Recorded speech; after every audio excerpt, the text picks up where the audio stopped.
Shalom saudara-saudari yang terkasih di dalam Tuhan Yesus Kristus. Bersama dengan saya Pendeta Januaria Simpan dalam Renungan Malam edisi hari Sabtu tanggal 15 Februari tahun 2025. Dan bagian firman Tuhan bagi kita pada saat ini sesuai dengan Nas Almanak GKE terdapat di dalam kitab Perjanjian Lama, yaitu Yeremia pasal 17 ayat 1 hingga ayat yang keempat. Saat ini saya mengangkat tema yaitu Allah membenci orang fasik. Baik, saya akan membacakan bagian firman Tuhan bagi kita pada saat ini yang terdapat di dalam Yeremia pasal 17 ayat 1 hingga ayat yang keempat berbunyi demikian. Dosa Yehuda tertulis dengan pena besi bermata intan, terukir pada loh hati mereka dan pada tanduk-tanduk mezbah mereka, sebagai pengingat terhadap mereka. Mezbah-mezbah dan tiang-tiang berhala mereka memang ada di samping pohon yang rimbun, di atas bukit-bukit yang tinggi, di gunung-gunungku di padang. Harta kekayaanmu dan segala perbendaharaanmu akan kuberikan sebagai rampasan, sebagai ganjaran atas dosamu di seluruh wilayahmu. Milik pusakamu yang telah kuberikan kepadamu harus kau lepaskan, dan aku akan membuat engkau menjadi budak musuhmu di negeri yang tidak kau kenal, sebab kamu telah menyalakan api murkaku yang akan menyala selama-lamanya. Amin untuk bagian firman Tuhan hari ini. Bapak, Ibu, Saudara-saudari yang terkasih di dalam Tuhan Yesus Kristus, seperti yang saya katakan tadi, tema yang saya angkat pada saat ini adalah Allah membenci orang fasik.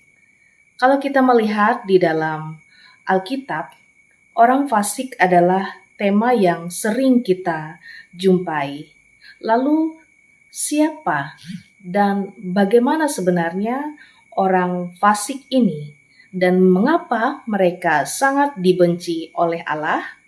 Saudara-saudari yang terkasih, orang fasik menurut Alkitab adalah mereka yang memilih untuk berjalan di jalan kejahatan daripada mengikut kehendak Allah.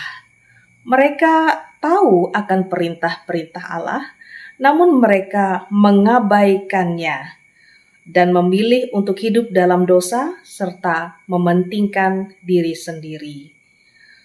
Dalam bagian firman Tuhan hari ini, bahkan mereka mendirikan mezbah-mezbah dan tiang-tiang berhala di samping pohon yang rimbun dan di atas bukit-bukit yang tinggi di gunung-gunung di padang. Bapak, Ibu, Saudara-saudari, Allah begitu sangat membenci kefasikan.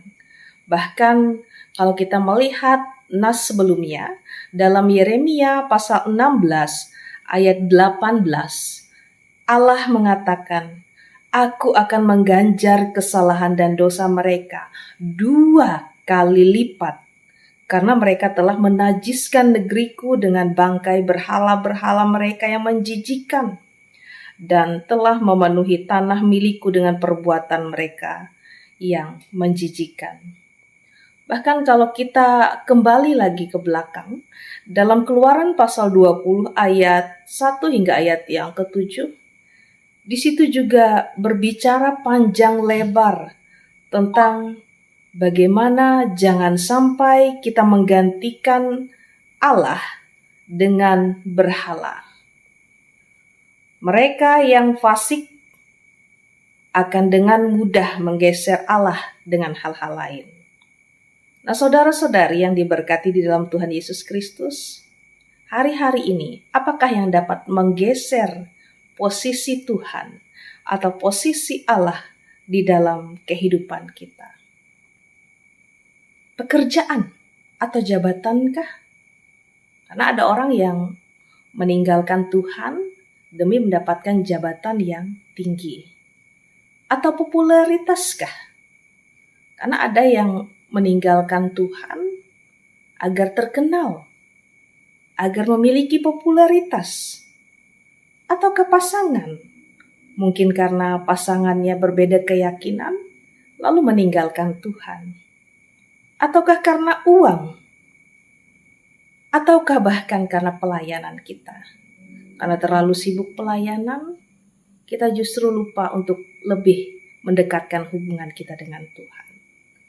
Saudara-saudari yang terkasih di dalam Tuhan Yesus Kristus, Yeremia pasal 17 ayat 5 berkata, "Beginilah firman Tuhan, terkutuklah orang yang mengandalkan manusia, yang bersandar pada kekuatan manusia panah, yang hatinya menjauh dari Tuhan." Mari kita bersama-sama merenungkan, Bapak Ibu Saudara. Apakah saat ini ada tanda-tanda kefasikan yang dikatakan oleh Alkitab itu di dalam diri kita? Ingatlah sebelum terlambat. Mari kita bersama-sama belajar untuk lebih mendekatkan diri kepada Tuhan dan memperbaiki diri kita untuk hidup dalam kebenaran.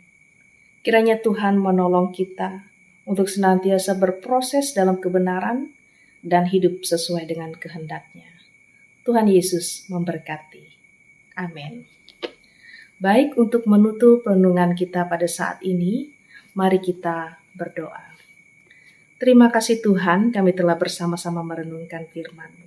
Ajar kami untuk senantiasa taat dan setia ya Tuhan, meninggalkan berbagai kefasikan. Tuhan menolong dan memampukan kami untuk senantiasa hidup benar dan berkenan di hadapan-Mu dengan tuntunan kuasa Roh Kudus. Terima kasih Bapa. Kami berdoa dan mengucap syukur di dalam nama Yesus Kristus Tuhan dan Juru Selamat kami. Amin.